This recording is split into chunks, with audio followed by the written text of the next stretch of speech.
और आप सबका मेरे इस चैनल में मोस्ट वेलकम है। तो गाइस, आज के इस ब्लॉग में मैं बताने वाली हूँ कि प्रेगनेंसी का जो first, second and third trimester होता है और उसमें किसी किसी वुमेन को क्या है, ब्लीडिंग या स्पॉटिंग होती है। तो आज के इस वीडियो में मैं आपको यही बताऊंगी कि वो जो ब्लीडिंग होती है या स्पॉटिंग होती है वो किस रीजन से होती है, कितने दिनों तक होती है, क्यों होती है, और ऐसे केस में अगर आपको स्पॉटिंग या ब्लीडिंग हो रही है प्रेगनेंसी में तो ऐसे केस में आपको क्या करना है, क्या नहीं करना चाहिए, क्या खाना चाहिए और क्या नहीं खाना चाहिए। तो ये सारी चीज़ें मैं आपको आज की वीडियो में डिटेल में बताऊंगी। तो चलिए वीडियो को बिना स्किप करे देखिए और मेरे साथ इस वीडियो में बने रहिए। तो गाइस, सबसे पहले बात करते हैं फर्स्ट ट्राइमेस्टर की, यानी कि फर्स्ट ट्राइमेस्टर में ब्लीडिंग होने का क्या कारण होता है और ऐसे केस में आपको क्या करना चाहिए फर्स्ट ट्राइमेस्टर में। वैसे तो गाइस, प्रेगनेंसी के फर्स्ट ट्राइमेस्टर में थोड़ी बहुत ब्लीडिंग होना या स्पॉटिंग होना नॉर्मल होता है। बट अगर दूसरी बात करें तो अगर ये ब्लीडिंग आपको हैवी फ्लो में हो रही है, यानी कि लाइक पीरियड्स आपको ये ब्लीडिंग हो रही है एंड आपको जो स्पॉटिंग है वो काफ़ी दिनों से हो रही है और काफ़ी ज़्यादा हो रही है, और साथ ही साथ अगर जो आपका ब्लड आ रहा है वो काफ़ी डार्क है, यानी कि आपका ब्लड काफ़ी गाढ़ा गाढ़ा आ रहा है और उसका जो कलर है वो एकदम डार्क रेड है एंड या ब्राउन है, तो ऐसी जो ब्लीडिंग होती है वो आपकी प्रेगनेंसी के लिए रिस्की होती है, क्योंकि इस तरीके की ब्लीडिंग में फर्स्ट ट्राइमेस्टर में इस तरीके की ब्लीडिंग में मिसकैरेज के चांस बने रहते हैं। तो गाइस, अगर आपको भी इस तरीके की हैवी ब्लीडिंग हो रही है, हैवी फ्लो में हो रहा है, तो आपको देरी नहीं करनी है, आपको तुरंत डॉक्टर से कंसल्ट करना है। और डॉक्टर आपको सबसे पहले आपकी सोनोग्राफी करवाएंगे। सोनोग्राफी कराने के बाद आपको डॉक्टर कुछ मेडिसिन दे सकते हैं और कुछ इंजेक्शन भी दे सकते हैं, ताकि आपकी प्रेगनेंसी जो है सिक्योर रहे। और ये सब जो मेडिसिन और इंजेक्शन डॉक्टर देते हैं वो प्रेगनेंसी सपोर्ट के लिए ही होते हैं। तो आपको देरी नहीं करनी है, ये नहीं सोचना कि हाँ ये थोड़ा बहुत हो रहा है, कल चले जाएंगे डॉक्टर के पास या 2-3 दिन बाद चले जाएंगे, थोड़ा देखते हैं घर में। तो आपको ऐसा नहीं करना है, क्योंकि ऐसा होता है कि जब हमें ब्लीडिंग होती है हम थोड़े दिन वेट करते हैं और जब हम डॉक्टर के पास जाते हैं तो तब तक हमारा मिसकैरेज हो गया होता है। तो आपको देर नहीं करनी है। अगर आपको लग रहा है कि आपका हैवी फ्लो आ रहा है तो आपको उसी टाइम डॉक्टर से कंसल्ट करना है, ताकि डॉक्टर आपकी प्रॉपर मेडिसिन शुरू से ही स्टार्ट कर सके और आपकी प्रेगनेंसी एकदम नॉर्मल चलती रहे। तो गाइस, कभी कभी क्या होता है, डॉक्टर कभी कभी इंजेक्शन दे देते हैं जो कि हमें 3 मंथ यानी कि पूरे फर्स्ट ट्राइमेस्टर तक लेने होते हैं। अगर आपको ये स्पॉटिंग एक दिन में 2 या 3 बार हो रही है तो ये बिल्कुल नॉर्मल है। तो ऐसी स्पॉटिंग जब होती है, नॉर्मल स्पॉटिंग होती है, तो उस केस में क्या होता है, आपको कोई पेन ज़्यादा नहीं होता, एब्डोमिनल पेन नहीं होता है, क्रैम्प्स नहीं होते हैं। तो अगर इस तरीके की आपको स्पॉटिंग हो रही है जिसमें कोई पेन नहीं है तो ये बिल्कुल नॉर्मल है। बट अगर ये रेगुलर चल रहा है, कंटिन्यूसली अगर ये स्पॉटिंग या ब्लीडिंग चल रही है, तो आपको तुरंत डॉक्टर से कंसल्ट करना चाहिए। गाइस, कई वुमेन को क्या है, प्रेगनेंसी के फर्स्ट ट्राइमेस्टर में ब्लीडिंग या स्पॉटिंग होने का कई मेन रीजंस भी होते हैं। एक बार ऐसा होता है कि जो एग होता है वो जब यूट्रस की इंडोमेट्रियम लाइनिंग में अटैच हो रहा होता है तो उस टाइम पे कई वुमेन्स को जो है एक ब्लीडिंग या स्पॉटिंग होती है और उसको हम कहते हैं इम्प्लांटेशन ब्लीडिंग। तो ये इम्प्लांटेशन ब्लीडिंग नॉर्मल होती है और ये सक्सेसफुली प्रेगनेंसी कंसीव हो गई है, इस बात का साइन होती है। बट ये स्पॉटिंग या ब्लीडिंग सारी वुमेन्स को हो ऐसा जरूरी नहीं है, ये कुछ ही वुमेन्स को होती है। इसके अलावा और भी रीजंस है ये ब्लीडिंग या स्पॉटिंग होने के। या तो आपने प्रेगनेंसी के फर्स्ट ट्राइमेस्टर में कोई भारी सामान उठा लिया है, या आप ऐसे रास्ते से गुजरे हैं जहाँ टूटी फूटी रोड है, उस रास्ते से अगर आप गुजरते हैं या ट्रैवल करते हैं तो भी आपकी प्रेगनेंसी जो फर्स्ट ट्राइमेस्टर होता है उसमें ब्लीडिंग या स्पॉटिंग होने के चांस बने रहते हैं। और भी एक रीजन होता है जिसमें ब्लीडिंग या स्पॉटिंग आपको हो रही होती है, जैसे कि अगर आपका पहले मिसकैरेज की हिस्ट्री रही है, जैसे कई वुमेन्स होती हैं उनके 2-3 बार मिसकैरेज हो चुके होते हैं, तो ऐसे केस में क्या होते हैं, जो प्रेगनेंसी उनको कंसीव होती है उसमें भी उनको ब्लीडिंग होती रहती है। तो ये नॉर्मल भी है, बट अगर ये ज़्यादा हो रहा है बट ये एबनॉर्मल भी हो जाता है, तो ऐसे केस में आपको डॉक्टर से तुरंत कंसल्टेशन लेनी चाहिए। फ्रेंड्स, अगर आपको ये स्पॉटिंग सपोज 1 या 2 दिन हो रही है, उसके बाद बंद हो गई है, उसके बाद नहीं हो रही, तो ये बिल्कुल नॉर्मल है। बट अगर यही स्पॉटिंग आपको कंटिन्यूसली चल रही है, 1 वीक हो गया, 2 वीक होने वाले हैं, तो ऐसे केस में आपको डॉक्टर को जरूर दिखाना चाहिए। और साथ ही साथ इस चीज़ को भी नोटिस करना चाहिए कि जो ब्लड है वो कैसा आ रहा है, गाढ़ा आ रहा है, हैवी फ्लो में आ रहा है, उसका कलर क्या है। तो अगर जैसे डार्क ब्लड आता है और साथ साथ उसके क्लॉट्स भी आ रहे हैं, तो इसमें 90% चांस बन जाते हैं कि आपका मिसकैरेज हो गया है। तो आपको तुरंत डॉक्टर से कंसल्ट करना चाहिए बिना। एक रीज़न और होता है प्रेगनेंसी के फर्स्ट ट्राइमेस्टर में ब्लीडिंग होने का, और वो ये है कि कहीं पर हमारे हमें जो प्रेगनेंसी कंसीव होती है वो यूट्रस में कंसीव ना होकर हमारे फैलोपियन ट्यूब में हमको कंसीव हो जाती है, यानी कि जो बच्चा है वो फैलोपियन ट्यूब में ग्रोथ करता है। इसलिए जब उसको प्रॉपर स्पेस नहीं मिलता है तो वह मिसकैरेज हो जाता है और हमको ब्लीडिंग होने लगती है। तो इस तरीके की प्रेगनेंसी में हमारे माँ के लिए भी खतरनाक होती है और बच्चे के लिए तो खतरनाक होती है, क्योंकि अगर फैलोपियन ट्यूब में हमें बेबी कंसीव होता है तो वो बेबी वहीं पे डैमेज हो जाता है।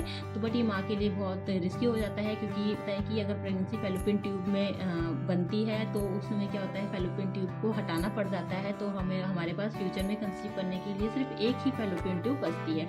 तो एक ये भी रीजन होता है प्रेगनेंसी के फर्स्ट ट्राइमेस्टर में ब्लीडिंग होने का। तो गाइस, जो भी रीजन हो आपको नोटिस करना है कि आपकी ब्लीडिंग कैसे हो रही है, और अगर हैवी है तो आपको डॉक्टर से तुरंत ही कंसल्ट करना चाहिए। तो अब बात करते हैं प्रेगनेंसी के सेकंड ट्राइमेस्टर की।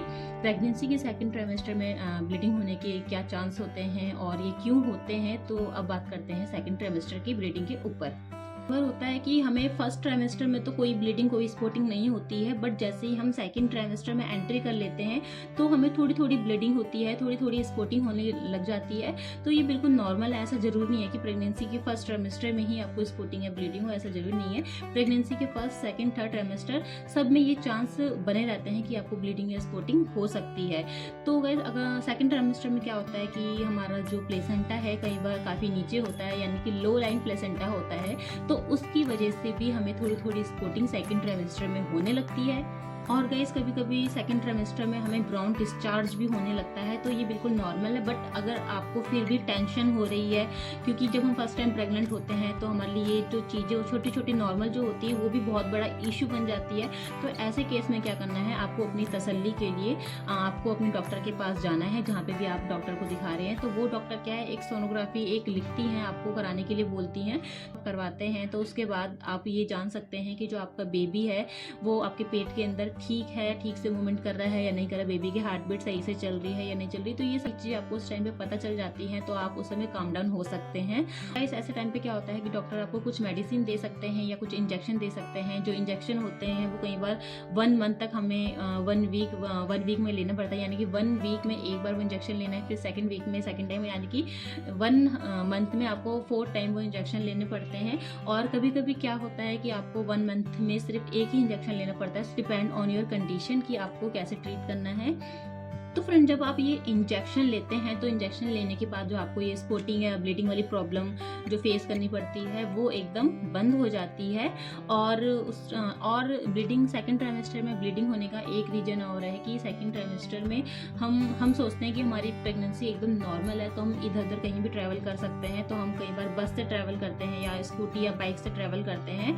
तो ऐसे केस में क्या होता है, जो हमारा प्लेसेंटा अगर लो लाइंग प्लेसेंटा है तो ब्रेकर आते हैं, तो उससे क्या है, उस पर थोड़ा प्रेशर पड़ जाता है, वो थोड़ा और नीचे को थोड़ा सा आ जाता है। तो इस केस में हमें क्या है, थोड़ी सी ब्लीडिंग या स्पॉटिंग हो जाती है। तो ये बिल्कुल नॉर्मल है। बट अगर आपका सेकंड ट्राइमेस्टर है और आपको स्पॉटिंग होने वाली प्रॉब्लम है, तो आपको ऐसे केस में क्या करना है, आपको प्रॉपर बेड रेस्ट लेना है, यानी कि आपको ट्रैवल नहीं करना है ज़्यादा।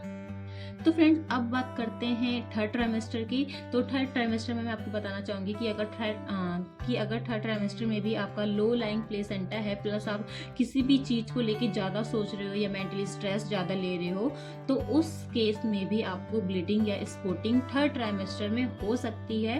तो मैं क्या कहना चाहूँगी, मैं यही कहना चाहूँगी आपको कि आप थर्ड ट्राइमेस्टर में या किसी भी ट्राइमेस्टर में मेंटली स्ट्रेस बिल्कुल मत लीजिए, क्योंकि मेंटली स्ट्रेस लेने के लिए आपके पास प्रेगनेंसी के बाद काफ़ी टाइम होता है। तो इस टाइम को सिर्फ आप एंजॉय कीजिए, मेंटली स्ट्रेस बिल्कुल भी नहीं लीजिए। क्योंकि मेंटली स्ट्रेस लेने से क्या होता है, हमारा बीपी कभी हाई हो जाता है, कभी लो हो जाता है। और बीपी हाई लो होने की वजह से जो हमारे हार्मोन्स होते हैं, जो कि प्रेगनेंसी से जुड़े होते हैं, कनेक्ट होते हैं प्रेगनेंसी से, तो वो हार्मोन्स क्या है, डिसबैलेंस हो जाते हैं। तो अब जब वो प्रेगनेंसी से सारे हार्मोन्स हमारे कनेक्टेड होते हैं, तो उस केस में क्या होता है, हमें ब्लीडिंग भी होने लगती है, प्लस हमारी प्रेगनेंसी भी इफेक्ट होती है। तो फ्रेंड्स क्या होता है, थर्ड ट्राइमेस्टर में अगर हमको ब्लीडिंग होती है एंड थोड़ी ज़्यादा ब्लीडिंग हो रही है, तो इस केस में क्या होता है कि हमें प्री मेच्योर डिलीवरी होने के चांस बन जाते हैं। यानी कि जो हमारी डिलीवरी है, जो डेट हमें दी होती है, एक्सपेक्टेड ड्यू डेट जो हमारी होती है, उस डेट में डिलीवरी ना होकर टाइम से पहले हो जाती है और हमें इमरजेंसी सी सेक्शन भी हमें करवाना पड़ सकता है। तो आपको क्या करना है कि अगर आपको फर्स्ट ट्राइमेस्टर से ही ब्लीडिंग या स्पॉटिंग होने वाली प्रॉब्लम है, तो ऐसे केस में आपको क्या करना है, डॉक्टर की एडवाइस फॉलो करनी है, खूब सारा पानी पीना है, सारी मेडिसिन टाइम पे लेनी है और साथ ही साथ आपको बेड रेस्ट करना है, वॉक नहीं करनी ज़्यादा। आप बेड रेस्ट ज़्यादा लीजिए, क्योंकि अगर आपको शुरू से ही ब्लीडिंग होने की प्रॉब्लम है तो आपको बेड रेस्ट ज़्यादा लेना है, कोई भी हैवी वर्क आपको नहीं करना है। तो ब्लीडिंग होने के बाद, स्पॉटिंग होने के बाद भी अगर डेली रूटीन के वर्क आप कंटिन्यू करते हैं, तो ऐसे में क्या होता है, प्रीमेच्योर डिलीवरी होती है, साथ ही साथ कभी कभी आपका अर्ली प्रेगनेंसी अगर आपको होती है तो मिसकैरेज के चांस भी हो जाते हैं। मैं यही कहूँगी कि आप अपनी अपनी प्रेगनेंसी को एकदम इंजॉय कीजिए विदाउट स्ट्रेस। तो आपको टेंशन कुछ नहीं लेनी है, आपको अपनी सिर्फ प्रेगनेंसी को अच्छे से इंजॉय करना है। अपने बारे में सोचिए, अपने होने वाले बेबी के बारे में सोचिए और चिल रहिए। तो फ्रेंड्स, लास्ट में अब मैं बात करूंगी कुछ टिप्स की, यानी कुछ टिप्स को फॉलो करके आप स्पॉटिंग या ब्लीडिंग होने वाली प्रॉब्लम को थोड़ी कम कर सकते हैं। तो चलिए अब मैं बताना शुरू करती हूँ अपनी टिप्स। तो गाइस, सबसे पहली टिप्स में मैं आपको बताना चाहूँगी कि जब आप प्रेग्नेंट होते हैं और प्रेग्नेंट होने के बाद जब आप डॉक्टर से विजिट करने जाते हैं, तो डॉक्टर उस विजिट में आपको, यानी कि आपके first trimester, second trimester, third trimester तक आपको जो भी यूएसजी कराने के लिए बोलते हैं, जो भी ब्लड टेस्ट कराने के लिए बोलते हैं, वो ब्लड टेस्ट करवाने हैं। एंड साथ ही साथ आपको जितने भी यूएसजी बोले जाते हैं कराने के लिए, वो सारे यूएसजी आपको कराने हैं, क्योंकि उन्हीं यूएसजी के थ्रू हमको हमारे बेबी के बारे में पता चलता है कि हमारा बेबी अंदर कैसे डेवलप हो रहा है, उसके ऑर्गन्स कितने बने हैं, कितने बनने बाकी हैं, उसकी हार्ट बीट कैसी है, प्लस वो कैसी मूवमेंट कर रहा है, स्लो मूवमेंट कर रहा है या एकदम फास्ट कर रहा है। तो ये सारी चीज़ें हमको उस यूएसजी में पता चलती है, तो हमको सारी यूएसजी कराने हैं, कोई भी यूएसजी मिस नहीं करना है। और साथ ही साथ यूएसजी से हमें पता भी चलता है कि हमारा जो बेबी है उसके अंदर कहीं कोई एबनॉर्मलिटीज़ तो नहीं है, अगर हैं तो क्या उसका ट्रीटमेंट है। तो ये सब चीज़ें हमें यूएसजी से अपने पता चलती है। तो अब बात करते हैं सेकंड टिप की। सेकंड टिप में मैं बताना चाहूँगी कि अगर फ्रेंड्स, अगर आपकी पहले से कोई मिसकैरेज की हिस्ट्री रही है, तो आपको डॉक्टर को वो चीज़ भी डॉक्टर से शेयर करनी है और डॉक्टर क्या करेंगे, आपको प्रेगनेंसी सपोर्ट के लिए कुछ मेडिसिन इंजेक्शन आपको देंगे, तो वो मेडिसिन भी आपको टाइम से लेनी है, कोई भी डोज मिस नहीं करनी है, ताकि अगर आप डोज मिस करते हैं तो फिर आपको ब्लीडिंग या स्पॉटिंग होनी शुरू हो जाती है। तो आपको सारी मेडिसिन टाइम पे लेनी है। साथ ही साथ अगर आपको पहले कोई मिसकैरेज की हिस्ट्री है, तो आपको इस प्रेगनेंसी में फुल्ली बेड रेस्ट लेना है। आपको बताना चाहूँगी कि अगर आपको हैवी फ्लो में ब्लीडिंग हो रही है या आपको जो भी स्पॉटिंग हो रही है कंटिन्यूसली हो रही है, तो आपको वक्त नहीं गंवाना है, यानी कि 2-3 दिन बाद दिखा देंगे, 1 हफ्ते के बाद दिखा देंगे, ऐसा बिल्कुल नहीं करना है। आपको तुरंत डॉक्टर को दिखाना है, ताकि डॉक्टर तभी से ही आपकी मेडिसिन या इंजेक्शन जो भी हैं वो टाइम से ही शुरू कर दे। और अगली टिप्स में मैं आपको बताना चाहूँगी कि अगर आपकी फर्स्ट ट्राइमेस्टर से ही ब्लीडिंग स्पॉटिंग वाली प्रॉब्लम बनी है, तो आपको क्या करना है, आपको ज़्यादा देर खड़े नहीं होना है और प्रॉपर बेड रेस्ट लेना है और कोई भी हैवी वर्क नहीं करना, ज़्यादा सीढ़ियाँ अप डाउन नहीं करना है, मतलब यानी कि आपको स्टेयर्स अप डाउन नहीं करना ज़्यादा। तो इन सारी छोटी छोटी चीज़ों का आपको रखना है ख्याल। एंड नेक्स्ट टिप है कि आपको ज़्यादा फिजिकल इंटीमेट नहीं होना है। एंड लास्ट टिप मैं आपको बताऊंगी कि take of water and juices, यानी कि आपको पानी खूब सारा पीना है, जूसेस लिक्विड आइटम्स ज़्यादा लेने हैं, ताकि आपके बच्चे तक जो न्यूट्रिशंस हैं वो ज़्यादा मात्रा में पहुँचे। फ्रेंड्स, अगर आपको मेरी ये वीडियो पसंद आती है तो प्लीज़ वीडियो को ज़्यादा से ज़्यादा लाइक एंड शेयर करें, क्योंकि अगर आप ज़्यादा से ज़्यादा शेयर करोगे तो अदर वुमेंस जो है जिनको भी ये ब्लीडिंग स्पॉटिंग की प्रॉब्लम फेस करनी पड़ रही है, उनकी भी थोड़ी सी हेल्प हो सके। तो प्लीज़ मेरी वीडियोज़ को ज़्यादा से ज़्यादा शेयर भी करें। और साथ ही साथ अगर आप मेरे चैनल में मेरे साथ पहली बार नए जुड़े हैं तो प्लीज़ मेरे चैनल को ज़्यादा से ज़्यादा सब्सक्राइब करें। एंड अब मिलेंगे नेक्स्ट वीडियो में न्यू टिप्स के साथ एंड न्यू एक्सपीरियंस के साथ। तो तब तक के लिए bye bye, take care and thanks for watching my video.